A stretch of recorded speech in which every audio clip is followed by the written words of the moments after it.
It was a beautiful day. Me and my friends decided to go for a bike ride down to the water, so we grabbed the bikes and we hit the road. Half an hour later, we're down by the beach. I'm having a great time enjoying the view. Little do I know that only 10 minutes later, everything will change. It was a lovely day. The five of us were cycling just around the island. Lucas and I were at the back, about 20 meters behind, and we took a turn down a gravel path.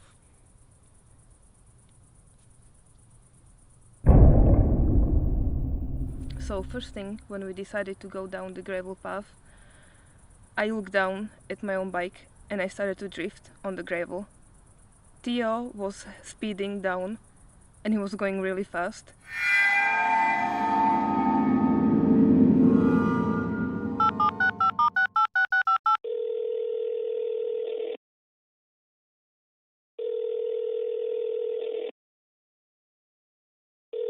Hello? Hey Alex, it's Lucas. Hey, Lucas, what's up? Don't panic, but Theo's been in an accident. Oh my god! Yeah, that could be nice.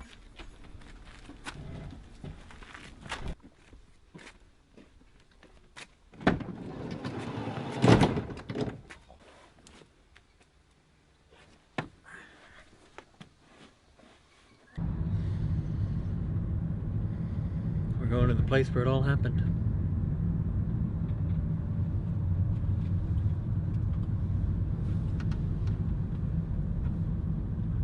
I can't look at him.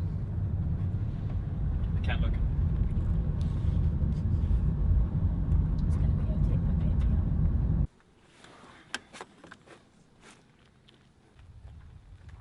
We took the bikes onwards and ended up on the top of the hill.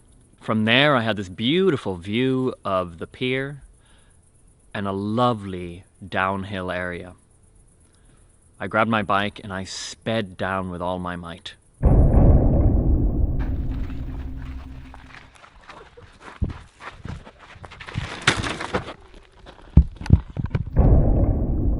So I look up and I see Theo flying through the air with a shock on his face, flip-flops flying through the air. I look up and I see gravel flying from the brakes, and I see Theo lying on the floor, just screaming in pain. I look down and I see him covered in blood all over his arms and his legs. Didn't really know what to do.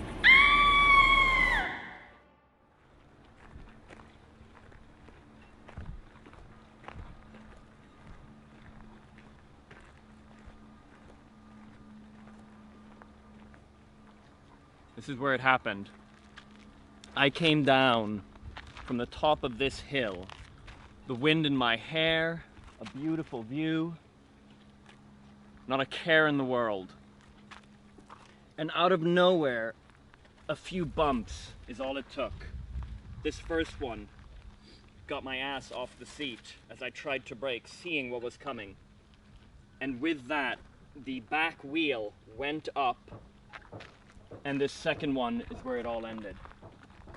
This is where I went flying, rolling down the hill and eventually landing 4 meters down. This isn't me. This isn't me. This is merely a body double. But it's pretty much the position that I was in. I was in shock. My friends came over and laid me down. My flip-flops, nowhere to be seen. It took them minutes just to find them. Next, a hero, as if he spawned out of thin air, came from the docks down there.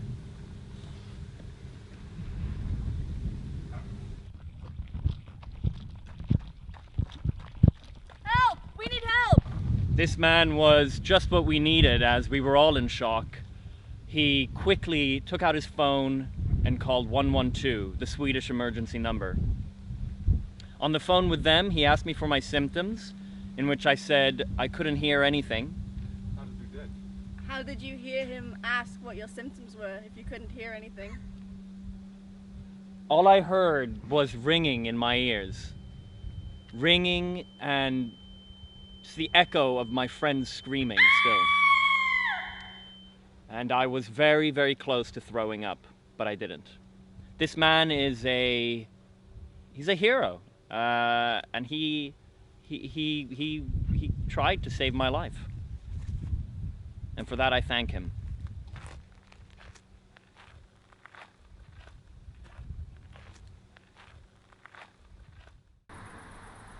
We determined that I hadn't had a concussion and that the ambulance wasn't needed.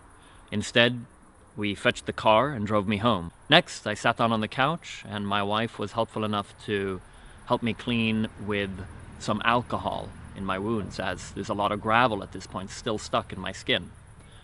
I took it like a champ and I didn't wince once. That's all! Ah!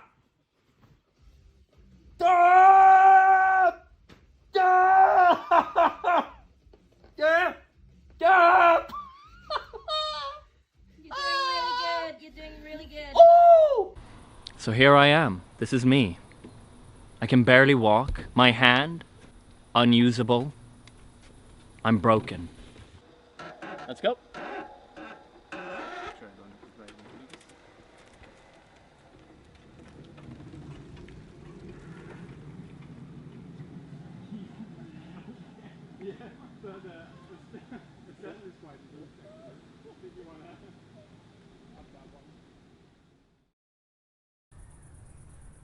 I looked down at his arms and his legs, and they were covered in blood.